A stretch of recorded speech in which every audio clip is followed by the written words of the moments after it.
പ്രിയപ്പെട്ടവരെ നമസ്കാരം. ശ്രീനാരായണ ഗുരു ഓപ്പൺ യൂണിവേഴ്സിറ്റിയുടെ MA മലയാളം 4ാം സെമസ്റ്ററിലെ ആധുനികാനന്തര സാഹിത്യ സിദ്ധാന്തങ്ങൾ എന്ന പേപ്പറിലെ ഒരു പ്രീവിയസ് ക്വസ്റ്റ്യൻ പേപ്പർ ഇന്ന് നമുക്ക് ചർച്ച ചെയ്യാം. ചോദ്യങ്ങളിലേക്ക് കടക്കാം. ഒന്നാമത്തെ ചോദ്യം: കൃതികളിലെ അർത്ഥോൽപാദനത്തെക്കുറിച്ചുള്ള ദരിതയുടെ കാഴ്ചപ്പാട് എന്തായിരുന്നു? സ്ഥിരമായ അർത്ഥത്തിൻ്റെ നിഷേധം. ഒന്നാമത്തേത് സ്ഥിരമായ അർത്ഥത്തിൻ്റെ നിഷേധം. ദരിതയുടെ അഭിപ്രായത്തിൽ ഭാഷയിലെ സൂചകങ്ങൾക്ക് സിഗ്നിഫയർ എന്ന് പറയും. അതിന് സ്ഥിരവും സുനിശ്ചിതവുമായ ഒരു സൂചിതാർത്ഥത്തെ വഹിക്കാനാകില്ല. ഭാഷയിലെ സൂചകങ്ങൾക്ക് സ്ഥിരവും സുനിശ്ചിതവുമായ ഒരു സൂചിതാർത്ഥത്തെ വഹിക്കാനാകുന്നില്ല.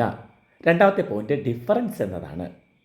വ്യത്യാസം, മാറ്റിവെക്കൽ, ഡിഫർ, ഡെഫർ എന്നീ രണ്ട് ആശയങ്ങൾ ചേർന്ന അപനിർമ്മാണപരമായ പ്രക്രിയയിലൂടെയാണ് അർത്ഥം പ്രവർത്തിക്കുന്നത്. അർത്ഥത്തിൻ്റെ തെന്നിമാറൽ. സൂചകത്തിന് കീഴിലൂടെ സൂചിതം നിരന്തരം തെന്നിമാറിക്കൊണ്ടിരിക്കുന്നു. സൂചകത്തിന് കീഴിലൂടെ സൂചിതം നിരന്തരം തെന്നിമാറിക്കൊണ്ടിരിക്കുന്നു.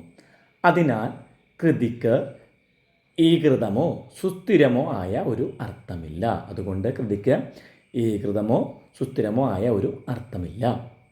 നാലാമത്തേത് അനന്തമായ വായനാ സാധ്യതയാണ്. പാഠത്തിന് പുറത്ത് ഒന്നുമില്ല.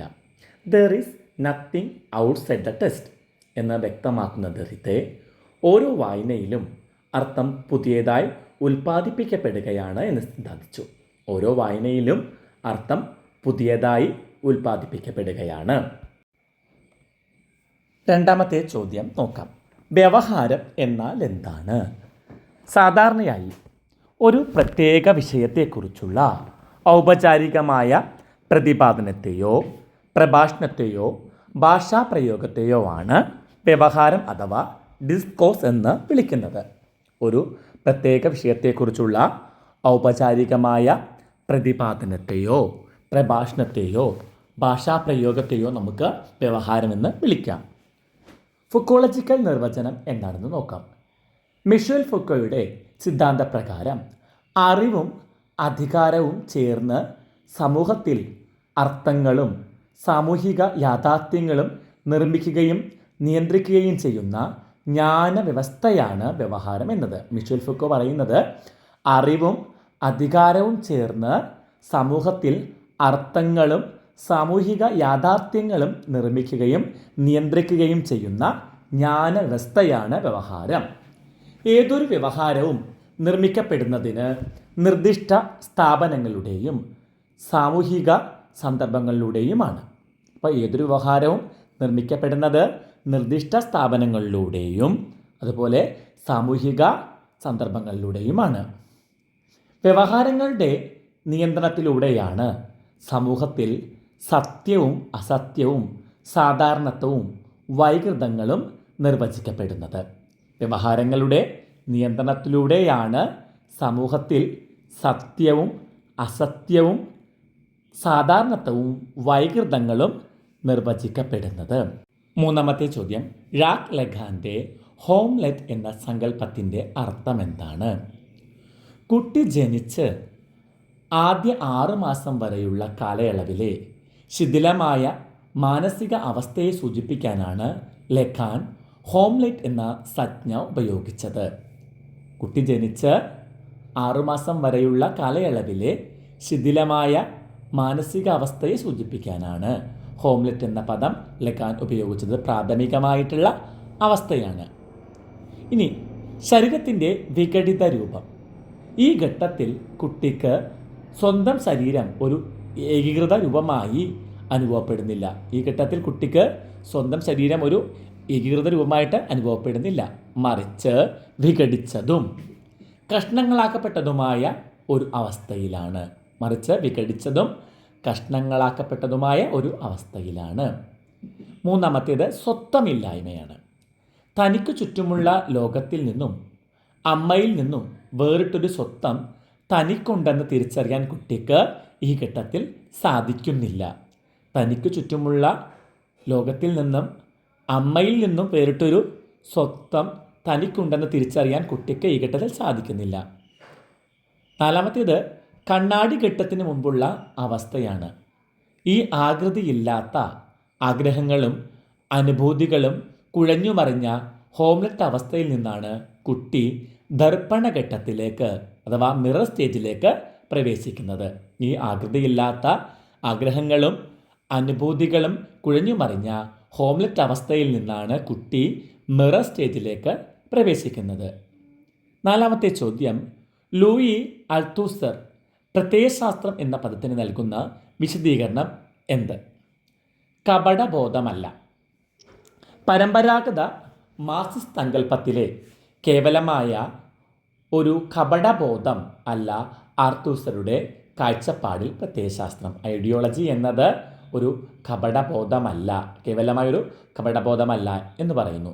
സാങ്കല്പിക ബന്ധം വ്യക്തികൾക്ക് അവരുടെ യഥാർത്ഥ ജീവിത സാഹചര്യങ്ങളോടുള്ള സാങ്കല്പിക ബന്ധത്തിൻ്റെ പ്രകടന രൂപമാണ് പ്രത്യയശാസ്ത്രം. വ്യക്തികൾക്ക് അവരുടെ യഥാർത്ഥ ജീവിത സാഹചര്യങ്ങളോടുള്ള സാങ്കല്പിക ബന്ധത്തിൻ്റെ പ്രകടന രൂപമാണ് പ്രത്യയശാസ്ത്രം. പ്രത്യയശാസ്ത്രം കേവലം ആശയങ്ങളിൽ മാത്രമല്ല, സമൂഹത്തിലെ ഭൗതിക സ്ഥാപനങ്ങളിലൂടെയും ആചാരങ്ങളിലൂടെയുമാണ് നിലനിൽക്കുന്നത്. പ്രത്യയശാസ്ത്രം കേവലം ആശയങ്ങളിൽ മാത്രമല്ല, സമൂഹത്തിലെ ഭൗതിക സ്ഥാപനങ്ങളിലൂടെയും ആചാരങ്ങളിലൂടെയുമാണ് നിലനിൽക്കുന്നത്. പ്രവിഷ്ടമാക്കൽ എന്ന പ്രക്രിയയിലൂടെ വ്യക്തികളെ സ്വയം വിഷയികൾ, സബ്ജക്റ്റുകളായി ചിന്തിക്കുവാൻ പ്രത്യയശാസ്ത്രം പ്രേരിപ്പിക്കുന്നുണ്ട്. വിഷയികളുടെ നിർമ്മിതിയാണ് അതിൽ. പ്രവിഷ്ടമാക്കൽ എന്ന പ്രക്രിയയിലൂടെ വ്യക്തികളെ സ്വയം വിഷയികൾ ആയി ചിന്തിക്കുവാൻ പ്രത്യയശാസ്ത്രം പ്രേരിപ്പിക്കുന്നു. അഞ്ചാമത്തെ ചോദ്യം, വിമർശനത്തിൻ്റെ ഹൈബ്രിഡിറ്റി എന്ന ആശയം അവതരിപ്പിച്ചത് ആരാണ്? എന്താണ് അത്?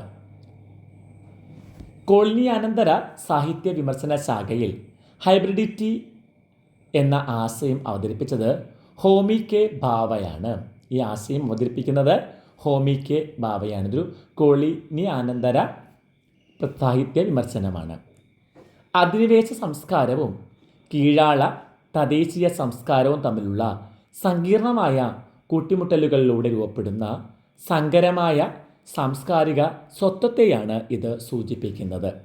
അധിനിവേശ സംസ്കാരവും കീഴാള തദ്ദേശീയ സംസ്കാരവും തമ്മിലുള്ള സങ്കീർണമായ കൂട്ടിമുട്ടലുകളിലൂടെ രൂപപ്പെടുന്ന സങ്കരമായ സാംസ്കാരിക സ്വത്വത്തെയാണ് ഇത് സൂചിപ്പിക്കുന്നത്. അധിനിവേശ സംസ്കാരത്തിനോ തദ്ദേശീയ സംസ്കാരത്തിനോ കേവലമായ ശുദ്ധത പ്യൂരിറ്റി ഇല്ലെന്നും രണ്ടും പരസ്പരം സ്വാധീനിക്കുന്നുണ്ടെന്നും ഹോമി കെ ഭാവ വ്യക്തമാക്കുന്നു. അധിനിവേശ സംസ്കാരത്തിനോ തദ്ദേശീയ സംസ്കാരത്തിനോ കേവലമായ ശുദ്ധതയില്ലെന്നും രണ്ടും പരസ്പരം സ്വാധീനിക്കുന്നുണ്ടെന്നും അദ്ദേഹം പറയുന്നു. അധിനിവേശ ആധിപത്യത്തിൻ്റെ ഏകശിലാരൂപത്തെ ചോദ്യം ചെയ്യാനും അതിനെതിരെയുള്ള പ്രതിരോധ തന്ത്രമായി മാറാനും ഈ സങ്കരത്വത്തിന് സാധിക്കുന്നുണ്ട്. അധിനിവേശ ആധിപത്യത്തിൻ്റെ ഏകശിലാരൂപത്തെ ചോദ്യം ചെയ്യാനും അതിനെതിരെയുള്ള പ്രതിരോധ തന്ത്രമായി മാറാനും ഈ സങ്കരത്വത്തിന് സാധിക്കുന്നു. ആറാമത്തെ ചോദ്യം, കീഴാള പഠനങ്ങളുടെ മുഖ്യ ലക്ഷ്യമെന്താണ്? പാർശ്വവൽക്കരിക്കപ്പെട്ടവരുടെ വിമോചനം. പരമ്പരാഗത ചരിത്രരചനകളിൽ നിന്ന് തള്ളിക്കളയപ്പെട്ട ദലിതർ, ആദിവാസികൾ, തൊഴിലാളികൾ തുടങ്ങിയ കീഴാള ജനവിഭാഗങ്ങളെ ചരിത്രത്തിൻ്റെ കേന്ദ്രത്തിലേക്ക് കൊണ്ടുവരുന്നു. പരമ്പരാഗത ചരിത്രരചനകളിൽ നിന്ന് തള്ളിക്കളയപ്പെട്ട ദലിതർ, ആദിവാസികൾ, തൊഴിലാളികൾ തുടങ്ങിയ കീഴാള ജനവിഭാഗങ്ങളെ ചരിത്രത്തിൻ്റെ കേന്ദ്രത്തിലേക്ക് കൊണ്ടുവരുന്നു. ഉപരിവർഗ ചരിത്രരചനയുടെ വിമർശനം. ഉപരിവർഗ താൽപ്പര്യ സംരക്ഷണം മാത്രം ലക്ഷ്യമായിട്ടുള്ള ബ്രിട്ടീഷ് ഇന്ത്യൻ ദേശീയവാദ ചരിത്രരചനകളെ ഏകപക്ഷീയതയെ തുറന്നുകാട്ടുന്നുണ്ട്.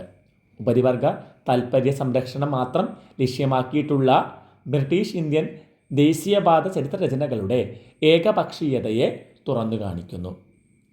കീഴാളരുടെ സമരങ്ങളും ബോധവും കേവലം ഉപരിവർഗ പ്രസ്ഥാനങ്ങളുടെ പിന്തുടർച്ചയല്ലെന്നും അവർക്ക് സ്വന്തമായി സ്വയം ഭരണാധികാരമുള്ള രാഷ്ട്രീയ ബോധമുണ്ടെന്നും തെളിയിക്കുക.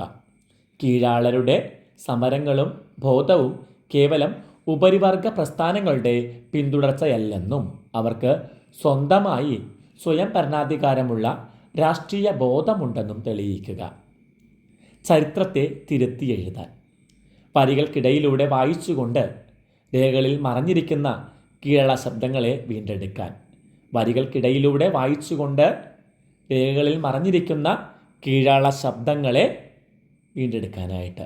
നാലാമത്തെ ചോദ്യം, വെർജീനിയ വുൾഫിൻ്റെ ഓർലാൻഡോ എന്ന നോവലിലെ പ്രധാന ആശയം എന്താണ്?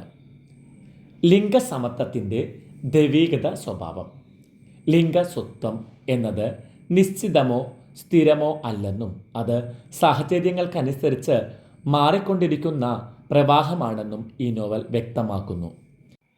ലിംഗസ്വത്വം എന്നത് നിശ്ചിതമോ സ്ഥിരമോ അല്ലെന്നും അത് സാഹചര്യങ്ങൾക്കനുസരിച്ച് മാറിക്കൊണ്ടിരിക്കുന്ന പ്രവാഹമാണെന്നും ഈ നോവൽ വ്യക്തമാക്കുന്നുണ്ട്.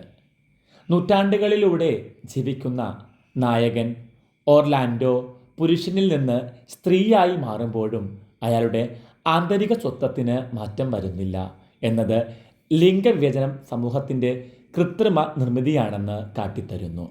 നൂറ്റാണ്ടുകളിലൂടെ ജീവിക്കുന്ന നായകൻ ഓർലാൻഡോ പുരുഷനിൽ നിന്ന് സ്ത്രീയായി മാറുമ്പോഴും അയാളുടെ ആന്തരിക സ്വത്വത്തിന് മാറ്റം വരുന്നില്ല എന്നത് ലിംഗവിവേചനം സമൂഹത്തിൻ്റെ കൃത്രിമ നിർമ്മിതിയാണെന്ന് കാട്ടിത്തരുന്നു. പുരുഷനായും സ്ത്രീയായും ജീവിക്കുന്നതിലൂടെ ഇരുവിഭാഗം സമൂഹത്തിൽ നേരിടുന്ന നിയന്ത്രണങ്ങളെയും സ്വാതന്ത്ര്യങ്ങളെയും നോവൽ അപഗ്രഥിക്കുന്നു. ലിംഗാതീത ഫെമിനിസം. പരമ്പരാഗത സ്ത്രീ പുരുഷ ദ്വന്ദ്ങ്ങളെ അട്ടിമറിക്കുന്ന ആധുനിക ക്വയർ ഫെമിനിസ്റ്റ് ആശയങ്ങൾക്ക് നോവൽ അടിത്തറയിടുന്നു. പരമ്പരാഗത സ്ത്രീ പുരുഷ ദ്വന്ദ്ങ്ങളെ അട്ടിമറിക്കുന്ന ആധുനിക ക്വയർ ഫെമിനിസ്റ്റ് ആശയങ്ങൾക്ക് നോവൽ അടിത്തറയിടുന്നു. എട്ടാമത്തെ ചോദ്യം, നിശബ്ദ വസന്തം എന്ന കൃതിയുടെ ഉള്ളടക്കം എന്താണ്? അമേരിക്കൻ പാരിസ്ഥിതിക ശാസ്ത്രജ്ഞയായ റേച്ചൽ കേഴ്സൻ്റെ കൃതിയാണ് സൈലന്റ് സ്പ്രിംഗ് അഥവാ നിശബ്ദ വസന്തം. 1962 ഈ രചന അവർ നടത്തിയിട്ടുള്ളത്. DDT പോലുള്ള കൃത്രിമ രാസകീടനാശിനികൾ അനിയന്ത്രിതമായി ഉപയോഗിക്കുന്നത് പരിസ്ഥിതിക്കും ജന്തുജാലങ്ങൾക്കും ഉണ്ടാകുന്ന വിനാശകരമായ നാശങ്ങൾ ഈ കൃതിയിൽ വിവരിക്കുന്നു. രാസവസ്തുക്കൾ കാരണം ജീവജാലങ്ങൾ ചത്തൊടുങ്ങുന്നതിലൂടെ വസന്തകാലത്ത് പക്ഷികളുടെ സംഗീതം കേൾക്കാനില്ലാത്ത നിശബ്ദമായ വസന്തത്തെക്കുറിച്ച് പുസ്തകം മുന്നറിയിപ്പ് നൽകുന്നു. രാസവസ്തുക്കൾ കാരണം ജീവജാലങ്ങൾ ചത്തൊടുങ്ങുന്നതിലൂടെ വസന്തകാലത്ത് പക്ഷികളുടെ സംഗീതം കേൾക്കാനില്ലാത്ത നിശബ്ദമായ വസന്തത്തെക്കുറിച്ച് പുസ്തകം മുന്നറിയിപ്പ് നൽകുന്നുണ്ട്. ഇക്കോ ക്രിറ്റിസിസത്തിൻ്റെ തുടക്കം. ആഗോളതലത്തിൽ ആധുനിക പരിസ്ഥിതി പ്രസ്ഥാനങ്ങൾക്കും എൻവയോൺമെൻ്റൽ മൂവ്മെൻറ്റ്സിനും പാരിസ്ഥിതിക സാഹിത്യ വിമർശനത്തിനും എക്കോ ക്രിറ്റിസിസത്തിനും തുടക്കമിട്ട കൃതിയാണ് സൈലന്റ് സ്പ്രിംഗ്. ആഗോളതലത്തിൽ ആധുനിക പാരിസ്ഥിതിക പ്രസ്ഥാനങ്ങൾക്കും പാരിസ്ഥിതിക സാഹിത്യ വിമർശനത്തിനും തുടക്കമിട്ട കൃതിയാണ് ഇത്. ഇനി അടുത്ത ചോദ്യം, ഗ്രന്ഥകർത്താവിന് പ്രാധാന്യം നൽകേണ്ടതില്ല എന്ന ആശയത്തെ ബ്രാർത്ത് വിശദീകരിക്കുന്നത് എങ്ങനെയാണ്? പാശ്ചാത്യ സാഹിത്യ വിമർശന രംഗത്ത് കൃതിയുടെ കേന്ദ്രവും അർത്ഥത്തിൻ്റെ സർവാധിപതിയുമായി പരമ്പരാഗതമായി പ്രതിഷ്ഠിക്കപ്പെട്ടിരിക്കുന്ന ഗ്രന്ഥകർത്താവിനെ അഥവാ ഓദറിനെ ബാർത്ത് തള്ളിക്കളയുകയാണ്. പാശ്ചാത്യ സാഹിത്യ വിമർശന രംഗത്ത് കൃതിയുടെ കേന്ദ്രവും അർത്ഥത്തിൻ്റെ സർവാധിപതിയുമായിട്ട് പരമ്പരാഗതമായി പ്രതിഷ്ഠിക്കപ്പെട്ടിരുന്ന ഗ്രന്ഥകർത്താവിനെ ബാർത്ത് തള്ളിക്കളഞ്ഞു. എഴുത്തുകാരൻ്റെ മരണം. 1967 പ്രസിദ്ധീകരിച്ച the death of the author എന്ന ലേഖനത്തിലൂടെയാണ് എഴുത്തുകാരൻ മരിക്കുമ്പോൾ മാത്രമാണ് വായനക്കാരൻ ജനിക്കുന്നത് എന്ന് അദ്ദേഹം പ്രഖ്യാപിച്ചു. The death of the author എന്ന ലേഖനത്തിലൂടെ എഴുത്തുകാരൻ മരിക്കുമ്പോൾ മാത്രമാണ് വായനക്കാരൻ ജനിക്കുന്നത് എന്ന് അദ്ദേഹം പ്രഖ്യാപിക്കുന്നു. എഴുത്തുകാരനല്ല, മറിച്ച് ഭാഷയാണ് സംസാരിക്കുന്നത്. എഴുത്ത് സംഭവിക്കുന്നതോടെ എഴുത്തുകാരൻ അപ്രത്യക്ഷനാവുകയും ഭാഷ മാത്രം ബാക്കിയാവുകയും ചെയ്യുന്നു. അതായത് ഭാഷക്കാണ് മുൻഗണന.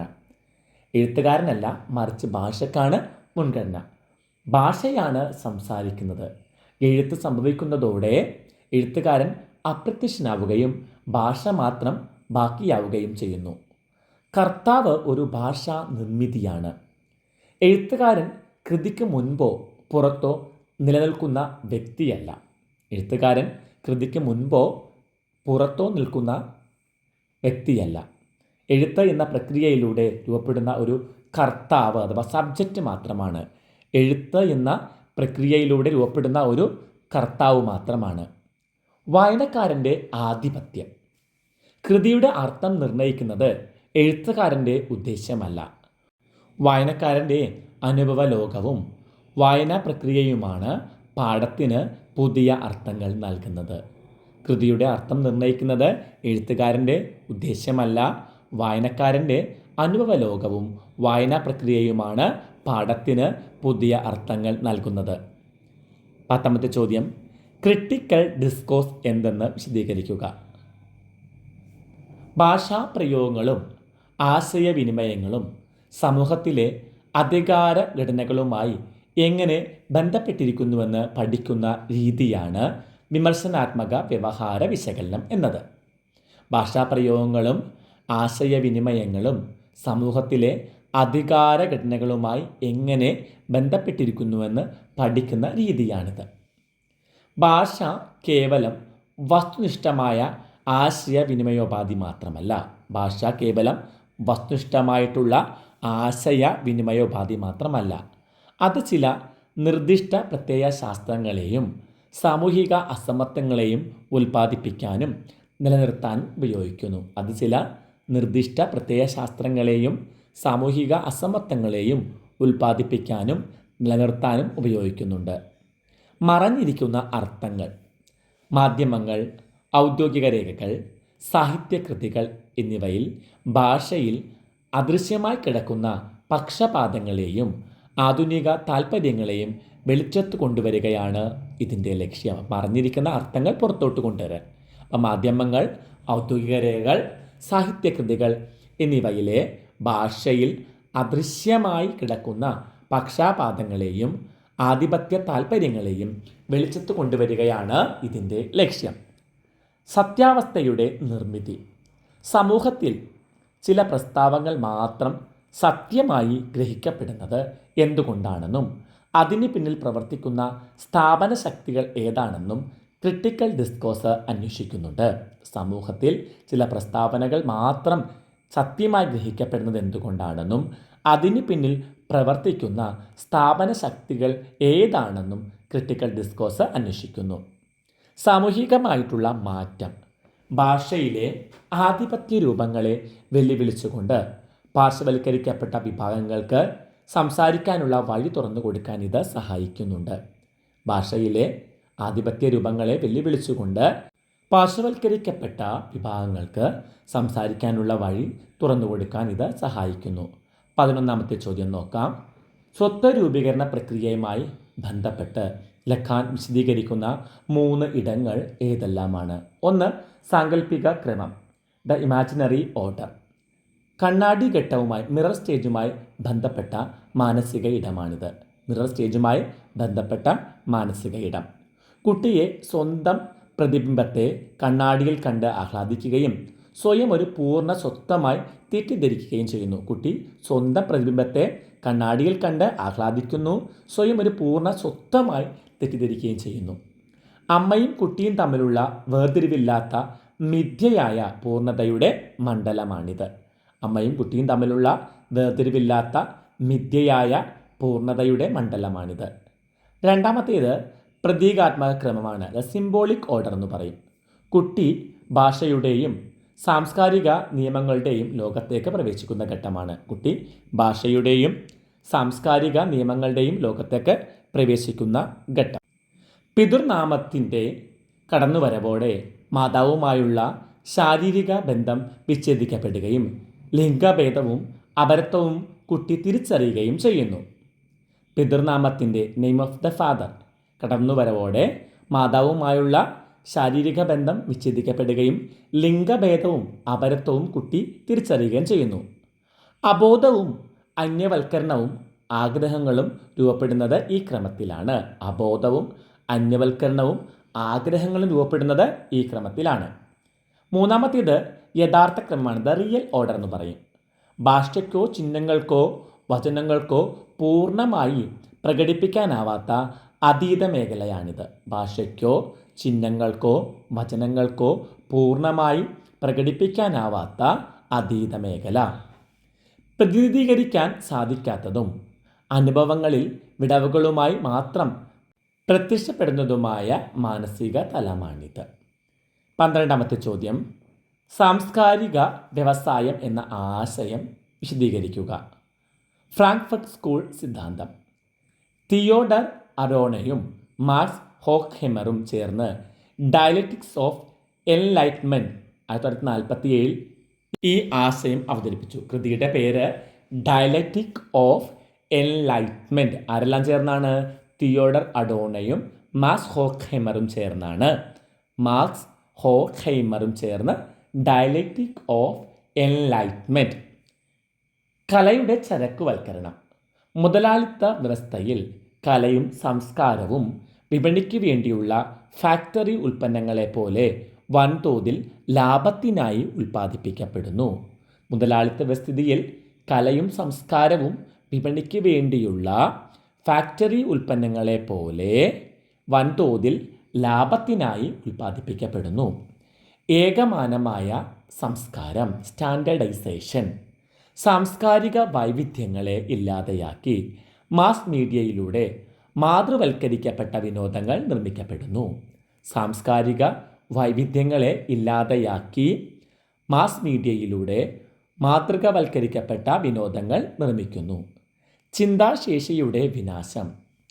കല മനുഷ്യനെ ചിന്തിപ്പിക്കേണ്ട ഒന്നാണെങ്കിൽ സംസ്കാര വ്യവസായം മനുഷ്യരിൽ വ്യാജമായ തൃപ്തി സൃഷ്ടിച്ച് അവരെ ചോദ്യം ചെയ്യാത്ത നിഷ്ക്രിയരായ ഉപഭോക്താക്കളാക്കി മാറ്റുന്നു. കല മനുഷ്യനെ ചിന്തിപ്പിക്കേണ്ട ഒന്നാണെങ്കിൽ സംസ്കാര വ്യവസായം മനുഷ്യരിൽ വ്യാജമായ തൃപ്തി സൃഷ്ടിച്ച് അവരെ ചോദ്യം ചെയ്യാത്ത നിഷ്ക്രിയരായിട്ടുള്ള ഉപഭോക്താക്കളാക്കി മാറ്റുന്നു. മാധ്യമങ്ങളിലൂടെയും ജനപ്രിയ സംസ്കാരത്തിലൂടെയും അബോധ മനസ്സിൽ അമിതമായ ഉപഭോഗ താൽപ്പര്യം വളർത്തി മുതലാളിത്ത ഘടനയെ ഉറപ്പിച്ചു നിർത്തുന്നു. മാധ്യമങ്ങളിലൂടെയും ജനപ്രിയ സംസ്കാരത്തിലൂടെയും അപബോധ മനസ്സിൽ അമിതമായ ഉപഭോഗ താൽപ്പര്യം വളർത്തി മുതലാളിത്ത ഘടനയെ ഉറപ്പിച്ചു നിർത്തുന്നു. 13ാമത്തേത് പാഠത്തിൻ്റെ ചരിത്രപരതയ്ക്കുള്ള പ്രാധാന്യത്തെക്കുറിച്ച് ഫെഡറിക് ജെയിംസിൻ്റെ കാഴ്ചപ്പാട് എന്താണ്? പ്രമുഖ അമേരിക്കൻ നവമാർക്സിസ്റ്റ് ചിന്തകനാണ് ഫെഡറിക് ജെയിംസ്. അദ്ദേഹത്തിൻ്റെ മൗലികമായ മുദ്രാവാക്യം എപ്പോഴും ചരിത്രവൽക്കരിക്കുക എന്നാണ്. എപ്പോഴും ചരിത്രവൽക്കരിക്കുക എന്നതാണ് അദ്ദേഹത്തിൻ്റെ മുദ്രാവാക്യം. ദ പൊളിറ്റിക്കൽ അൺകോൺഷ്യസ് 1981 പുറത്തിറങ്ങിയ കൃതിയാണ്. ജെയിംസ് സാഹിത്യ പാഠങ്ങളുടെ ആഴത്തിലുള്ള ചരിത്ര വിശകലനം നടത്തി. ഈ കൃതിയിലൂടെയാണ് രാഷ്ട്രീയ അപബോധം അഥവാ ദ പൊളിറ്റിക്കൽ അൺകോൺഷ്യസ് എന്ന കൃതിയിലൂടെ ജെയിംസ് തൻ്റെ സാഹിത്യ പാഠങ്ങളുടെ ആഴത്തിലുള്ള ചരിത്ര വിശകലനം നടത്തുന്നു. ഓരോ സാഹിത്യ പാഠവും അത് നിലനിൽക്കുന്ന സമൂഹത്തിലെ വർഗ സമരങ്ങളുടെയും സാംസ്കാരിക വൈരുദ്ധ്യങ്ങളുടെയും പ്രകടനമാണ് എന്ന് അദ്ദേഹം പറയുന്നു. ഓരോ സാഹിത്യ പാഠവും അത് നിലനിൽക്കുന്ന സമൂഹത്തിലെ വർഗ സമരങ്ങളുടെയും സാംസ്കാരിക വൈവിധ്യങ്ങളുടെയും പ്രകടനമാണ്. സാഹിത്യകൃതികളോ കേവലം ഭാഷാപരമായ രൂപങ്ങളോ ചിഹ്നങ്ങളോ മാത്രമായി കാണാതെ, സാഹിത്യകൃതികളെ നമ്മൾ ഒരിക്കലും കേവലം ഭാഷാപരമായ രൂപങ്ങളായോ ചിഹ്നങ്ങളായോ മാത്രം കാണാതെ ഉൽപ്പാദിപ്പിക്കപ്പെട്ട ചരിത്രപരവും സാമ്പത്തികവുമായിട്ടുള്ള പശ്ചാത്തലത്തിലാണ് വായിക്കേണ്ടത് എന്ന് അദ്ദേഹം പറഞ്ഞു. ചരിത്രപരമായ വായനയാണ് ആവശ്യം. ഇങ്ങനെ കേവലം ഭാഷാപരമായിട്ടുള്ള രൂപങ്ങളായിട്ടോ ചിഹ്നങ്ങളായിട്ടോ മാത്രം കാണാതെ ഉൽപ്പാദിപ്പിക്കപ്പെട്ട ചരിത്രപരവും സാമ്പത്തികവുമായ പശ്ചാത്തലത്തിൽ അവയെ വായിക്കണം. ആധിപത്യത്തെ പൊളിക്കൽ. ചരിത്രവൽക്കരണത്തിലൂടെ മാത്രമേ പാഠത്തിൽ മറഞ്ഞിരിക്കുന്ന അടിച്ചമർത്തപ്പെട്ട ശബ്ദങ്ങളെയും പ്രത്യയശാസ്ത്രപരമായ വിടവുകളെയും പുറത്തെടുക്കാൻ സാധിക്കൂ എന്ന് അദ്ദേഹം പറയുന്നു. ചരിത്രവൽക്കരണത്തിലൂടെ മാത്രമേ പാഠത്തിൽ മറഞ്ഞിരിക്കുന്ന അടിച്ചമർത്തപ്പെട്ട ശബ്ദങ്ങളെയും പ്രത്യയശാസ്ത്രപരമായിട്ടുള്ള വിടവുകളെയും പുറത്തെടുക്കാൻ സാധിക്കുകയുള്ളൂ. 14. എഡ്വേർഡ് സെയ്ദിൻ്റെ ഓറിയൻ്റലിസവുമായി ബന്ധപ്പെട്ട നിലപാടുകൾക്ക് സാഹിത്യ നിരൂപണത്തിലുള്ള സ്ഥാനം എന്താണ്? കോളനി അനന്തര തിയറിക്ക് അടിത്തറ.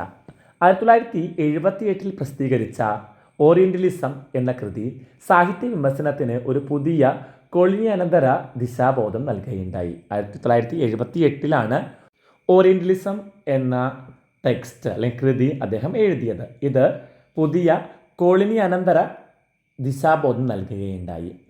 കിഴക്കിൻ്റെ അധിനിവേശ നിർമ്മിതി. പാശ്ചാത്യ സാമ്രാജ്യത്വം കിഴക്കൻ നാടുകളെ ഭരിക്കാനും കീഴടക്കാനും വേണ്ടി നിർമ്മിച്ചെടുത്ത ഒരു വ്യാജ സാംസ്കാരിക അറിവ് ശൃംഖലയാണ് എന്ന് ഓറിയൻ്റലിസത്തിലൂടെ സെയ്ദ് സ്ഥാപിക്കുകയുണ്ടായി. പാശ്ചാത്യ സാമ്രാജ്യം കിഴക്കൻ നാടുകളെ ഭരിക്കാനും കീഴടക്കാനും വേണ്ടി നിർമ്മിക്കപ്പെട്ട ഒരു വ്യാജ സാംസ്കാരിക ശൃംഖലയാണ് എന്ന് ഓറിയൻ്റലിസത്തിൽ സെയ്ദ് സ്ഥാപിക്കുകയുണ്ടായി. സാഹിത്യം ഒരു ആയുധം. നോവലുകൾ, കവിതകൾ, യാത്രാവിവരണങ്ങൾ എന്നിവയിലൂടെ പാശ്ചാത്യർ തങ്ങളെ പരിഷ്കൃതരായും കിഴക്കുള്ളവരെ മടിയന്മാരായും അപരിഷ്കൃതരുമായി ചിത്രീകരിച്ചത് സെയ്ദ് വെളിച്ചത്ത് കൊണ്ടുവന്നു. നോവലുകൾ, കവിതകൾ, യാത്രാവിവരണം എന്നിവയിലൂടെ പാശ്ചാത്യർ തങ്ങളെ പരിഷ്കൃതരായും കിഴക്കുള്ളവരെ മടിയന്മാരായും അപരിഷ്കൃതരുമായും ചിത്രീകരിച്ചത് സെയ്ദ് വെളിച്ചത്ത് കൊണ്ടുവന്നു. സാംസ്കാരിക പുനർവായന. പാശ്ചാത്യ ക്ലാസിക് സാഹിത്യകൃതികളെ സാമ്രാജ്യത്വത്തിൻ്റെ പ്രത്യയശാസ്ത്രപരമായ അംശങ്ങൾ കണ്ടെത്തി വിചാരണ ചെയ്യുന്ന പുതിയ രീതിശാസ്ത്രത്തിന് സെയ്ദ് വഴി തുറന്നു. പാശ്ചാത്യ ക്ലാസിക് സാഹിത്യകൃതികളെ സാമ്രാജ്യത്വത്തിൻ്റെ പ്രത്യയശാസ്ത്രപരമായ അംശങ്ങൾ കണ്ടെത്തി വിചാരണ ചെയ്യുന്ന പുതിയ രീതിശാസ്ത്രത്തിന് സെയ്ദ് വഴി തുറന്നു. 15-ാമത്തെ ചോദ്യം. നിരാകരണമല്ല സമന്വയമാണ് ഗാന്ധിജിയുടെ ആധുനികതയെക്കുറിച്ചുള്ള നിലപാട് എന്ന് പറയുന്നത് എന്തുകൊണ്ടാണ്? യന്ത്ര കേന്ദ്രീകൃത ആധുനികതയുടെ വിമർശനം. ഹിന്ദ് സ്വരാജ് എന്ന കൃതിയിലൂടെ പാശ്ചാത്യ ഉൽപാദന സംസ്കാരത്തെയും ഉപഭോഗ താൽപ്പര്യങ്ങളെയും ഗാന്ധിജി നിശിതമായി വിമർശിക്കുന്നു. ഹിന്ദ് സ്വരാജ് എന്ന കൃതിയിലൂടെ പാശ്ചാത്യ ഉൽപാദന സംസ്കാരത്തെയും ഉപഭോഗ താൽപ്പര്യങ്ങളെയും ഗാന്ധിജി നിശിതമായി വിമർശിച്ചിട്ടുണ്ട്.